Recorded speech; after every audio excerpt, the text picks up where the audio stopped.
We woke up at 7 a.m. to have a reinforced breakfast, and then we met with HUlan Purvjav, our tour guide. We grabbed our backpacks for our 48-hour tour and went to our minivan where we met our guide, Bakhsut, to leave Ulaanbaatar. On our way, several animals jumped to the front of the van: cows, horses, camels, you name it.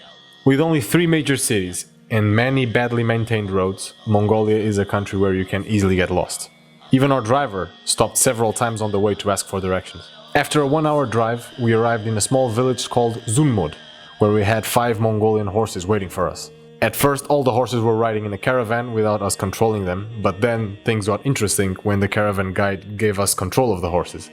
Here we are, my friends, after a 2-hour horse ride through these Mongolian landscapes. This was actually great experience. They gave us control of the horse, it was really nice. Too bad we couldn't film during the ride, but given that we were controlling the horse ourselves, it was really difficult for us to film. It was really cool. I just can't feel my ass. This is filled with flies everywhere. It's insane. I guess you have to get used to it. You can tell. So how do you feel? Relaxed. Peace. Peace. Yeah, pretty relaxed, yeah. It was more relaxing than yesterday's morning. Oh, definitely, yeah. The opposite. Quite the opposite. We went all the way up there. Up in those caves, where they have offerings to the gods, and the landscape is just breathtaking from there. And now, HUlan, she's cooking us lunch. Probably one of the big pots. That would be awesome. In the Manzushi temple, we learned that it was restored after it was destroyed by the Soviets in 1932. It once had more than 70 temples and housed 1,000 monks. Now, only 1 temple remained. After visiting the monastery, we are now heading for the Genghis Khan statue. The statue is 40 meters high, and yeah, we are in the monsoon season in Mongolia, so it's raining heavily now. It's expected to stop in a while. It takes about 1 hour to move from the monastery to the statue. 54 kilometers to the east of Ulaanbaatar, in the town of Tsonjin Bulldog, lies a massive 40-meter tall statue made of stainless steel. It is the monument of Genghis Khan. Finished in 2008, after 5 years of construction, the statue is believed to be made of silver by many Mongolians. The statue is facing to the east, in the direction of the birthplace of the great Khan. Yeah, this is the monument complex, which is a huge thing. There are some activities here as well, like horse riding, and there are a few camels there as well. Yeah.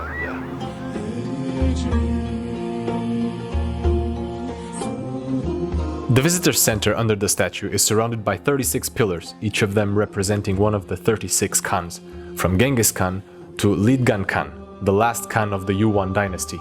Inside, travelers can visit a museum where several artifacts from the Xiongnu period, the Bronze Age and the Mongol Empire are displayed. At the entrance of the museum there is a giant whip, which represents the whip that, according to legend, the young Genghis Khan, known as Temujin, found in this region.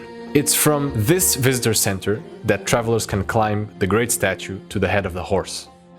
Genghis Khan is known around the world for being a brutal warlord that conquered and pillaged the known world. But for Mongolians, Khan is a hero and a symbol of Mongolian culture, and for good reasons. He forged the greatest overland empire in history, united Mongolia, revived the Silk Road, and his descendants founded the Yuan dynasty, a Chinese dynasty ruled by Mongolian emperors. The Genghis Khan monument is currently the greatest equestrian statue in the world.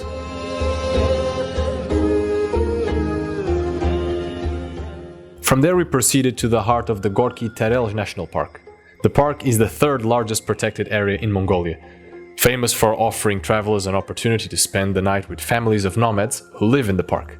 We spent a fantastic time with nomad families, eating their camp food and drinking kumis, which is fermented mare milk and is the single most horrible drink I ever tried, and I don't regret it at all.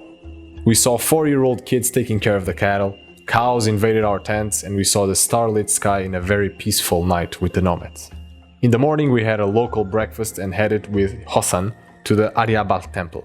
On the way to the temple, there were several tablets with Buddhist teachings, and mantras were painted in the cliffs.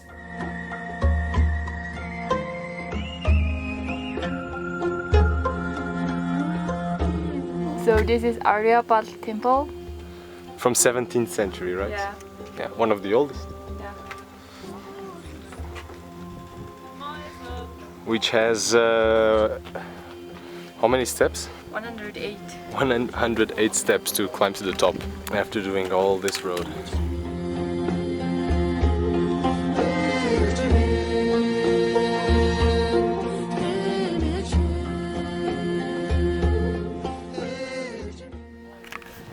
The Turtle Rock.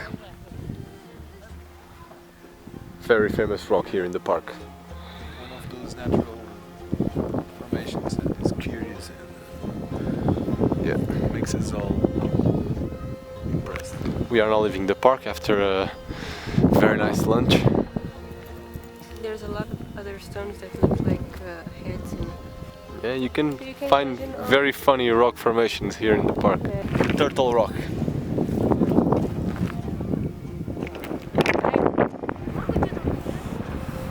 This is the 100 Llamas Cave.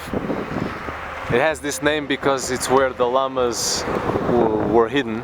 Lots of llamas people hid here during the communism era. And they survived, so that's why they gave the cave this name. There's a camel right there.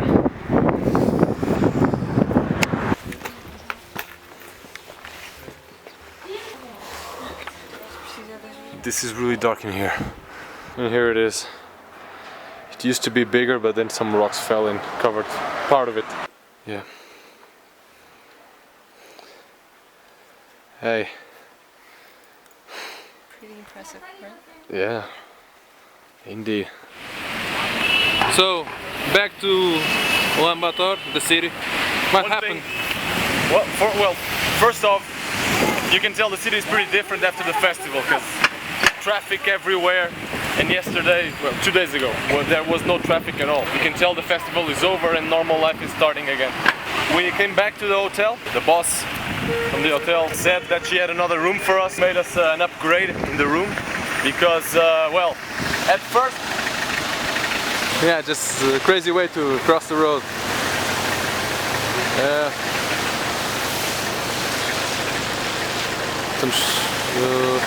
Martin, crazy, Rui. Yeah. traffic lights do not exist here.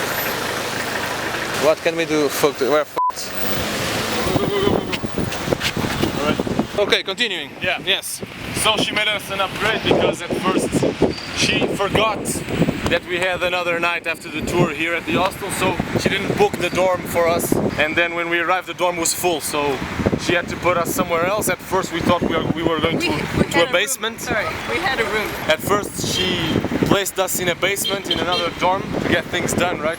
But then when we came back from the tour, the woman said that she got us another place. So we went across the street to a hotel, which is actually great. A lot more comfortable, and we didn't pay a thing, obviously. She told us we were upgraded. Yeah, That's it. so that's it, yeah. Sorry guys. So we have already our tickets finally to go to Beijing. And we are very happy about it. Of course we lost them. Yeah, we are very for them. Very relieved. So as you can see by my light face, we are ready. This traffic is like insane. And the policeman looks like a nurse. And, no, a surgeon. It's like a doctor, I don't know. Yeah, Well, I guess this that's actually true, yeah. the real Ulaanbaatar center. Yeah, you have a lot more movement now, huh? Yes, today's a working day. A lot different. Oh yeah. On July the 17th, we woke up after 5 hours of sleep to leave Mongolia. After realizing that there were no timetables at the main train station, we asked around until we realized that our train was boarding, and so we left. Another 1,553 kilometers of railway awaited. The landscape was more desolate. Barren deserts, almost no grass, and eventually a lonely gare in the distance. It made us wonder how harsh the life might be in that region in specific. The landscape remained like this until we reached Zamin Ud, the last Mongolian town and the most important border crossing between Mongolia and the People's Republic of China. We are now inside one hangar to replace the gauges from the train, and we have just arrived in China.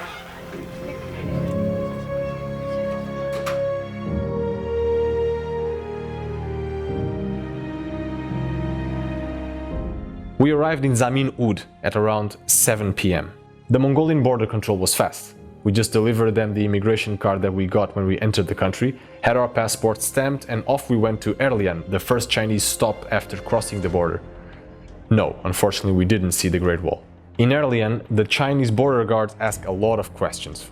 Right off the bat you can tell that border control is way more strict here than it was when we entered Mongolia. To the point that the Chinese border guards at first were doubting that my passport picture was actually me, because in my passport picture I had long hair and no beard of 2 weeks. Then we proceeded to change the train gauges from the Russian standard to the Chinese standard. History has it that the Russian and the Chinese never trusted each other, so they had different gauges systems for their different railway tracks, which need to be changed for each train that crosses the border from Mongolia, which uses the Russian system, to China.